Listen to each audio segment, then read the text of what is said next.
races across Missouri. Oh my God, I'm scared to death! Her gas pedal is stuck. I'm coming up with a bunch of cars. I'm so scared!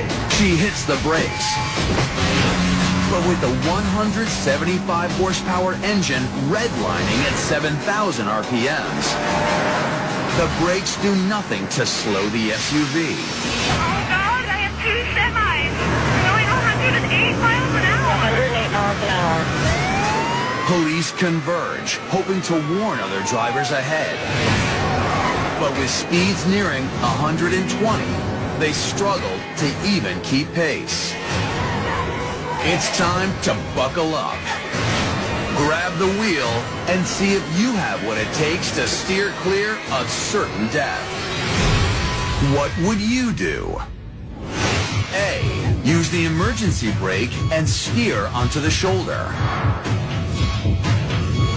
B. Jam the car into neutral. Or C. Turn off the engine.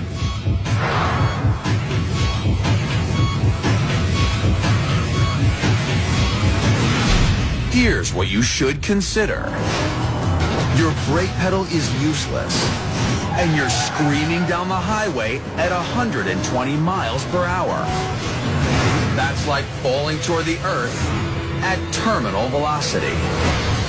At this breakneck speed, every 1.7 seconds, you're covering the length of an entire football field. If the highway was clear, you might have a chance.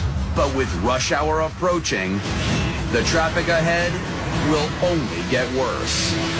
Make your choice. So, what would you do? Useless.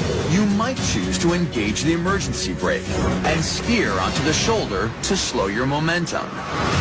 Engaging the e-brake at normal speeds can make the rear wheels lock up, sending a driver into a dangerous fishtail. And you're going over 110. Even if you manage to maintain control, trying to use the rough terrain of the shoulder will only make a bad problem worse into a death roll. So if you chose to use the emergency brake and steer onto the shoulder, you've made a deadly mistake.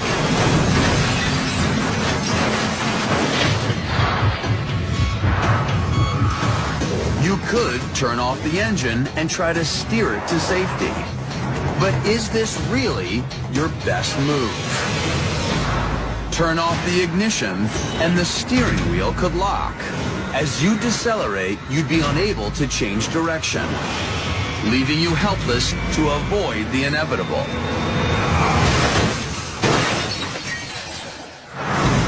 If you chose to turn off your engine, you'd be locking in your fate.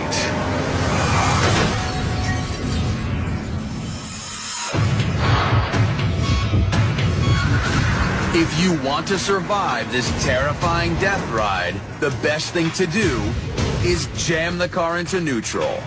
By disengaging the transmission, you disconnect the gears that join the motor to the axles. Even though your engine will continue to race out of control, by putting the car in neutral, you've cut off its ability to accelerate your vehicle forward. Apply firm, steady pressure to the brakes. With the engine no longer powering the drive shaft, the vehicle's brake system can now slow the SUV, allowing you to bring this deadly ordeal to an end. Jam the car into neutral. That's what you do if you don't want to die.